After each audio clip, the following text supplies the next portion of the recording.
Hello, this is Colin Liddell, the Chief Editor of Alternative Right, and this is the Shortpod, a short 5 to 10 minute long podcast to save you wasting hours and hours of your life listening to some long drawn-out blood sports debate on YouTube by a couple of idiots who don't know what they're talking about. And today is March the 23rd.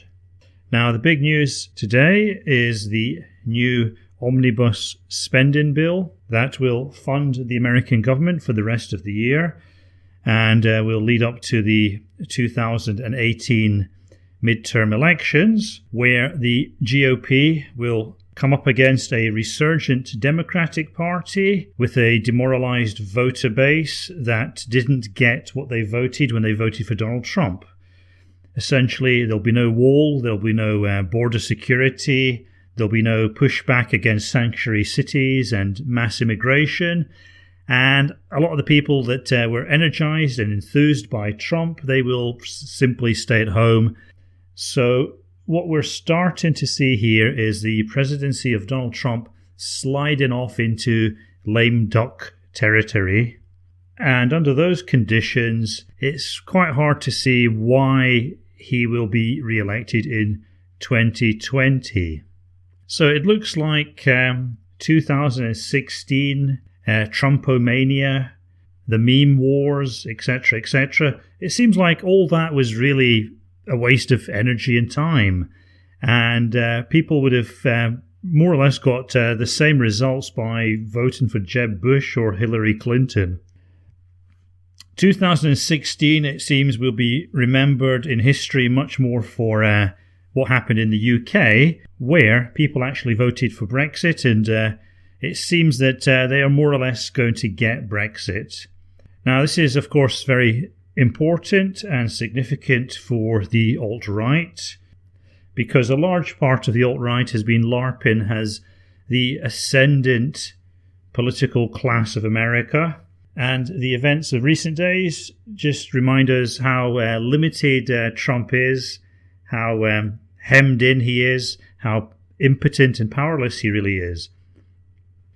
The alt-right, alas, is not going to have a palingenetic effect on the American political system. That is the main conclusion, and from that a lot else flows. So the alt-right has got to back away from American mainstream politics, and we have to see ourselves as an oppositional revolutionary force to an establishment that is essentially corrupt, decadent, hollowed out, debt-ridden, and heading for collapse. And this collapse could actually happen sooner than people expect. One possibility is that because Trump has become, in a sense, emasculated in terms of domestic policy, he might pivot strongly and too strongly towards foreign policy. Now, one of the reasons that Trump got elected was because he wasn't going to be George Bush. He wasn't going to be a neocon, and he was going to focus on his domestic agenda. Now, the domestic agenda has essentially been taken away from him, and in November 2018, his ability to influence the domestic agenda will be even more circumscribed. So, because of his psychological characteristics, his urge to be the alpha male, to be all-important, it looks very likely that Trump will become much more proactive on the international stage. Now, just the other day, we saw John Bolton making a comeback as Trump's third national security advisor.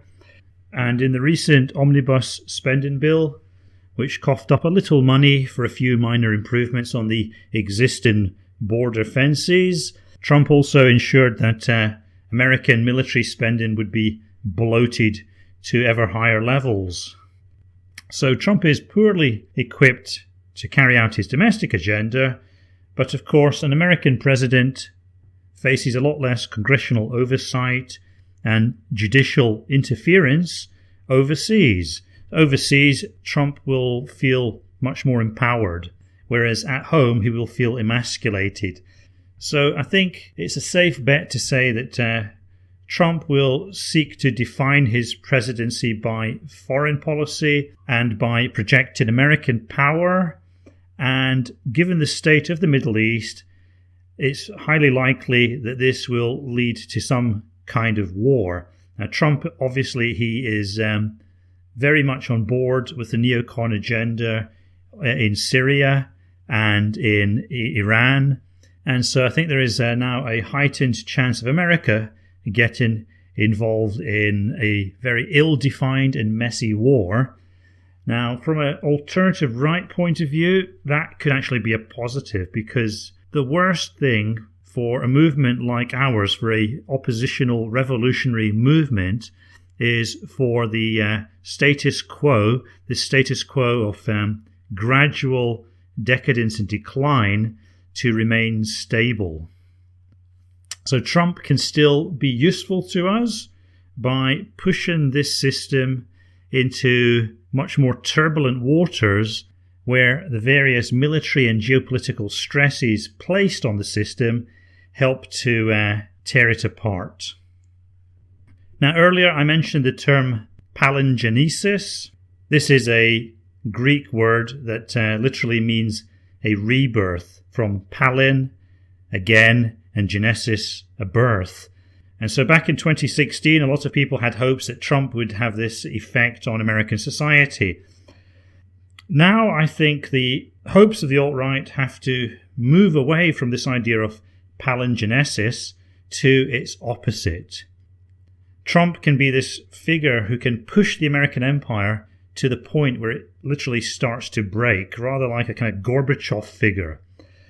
And so if Trump could get involved in the right kind of messy foreign war, that would help to bankrupt the American system even more than it is, and it would cause the major schisms and stresses that already exist in the system to open up. So instead of palingenesis, we have to move towards the concept of Palinthanatos, let's say. And as America was created out of the death of the British Empire, so something new and potentially greater can be created out of the death of the American Empire.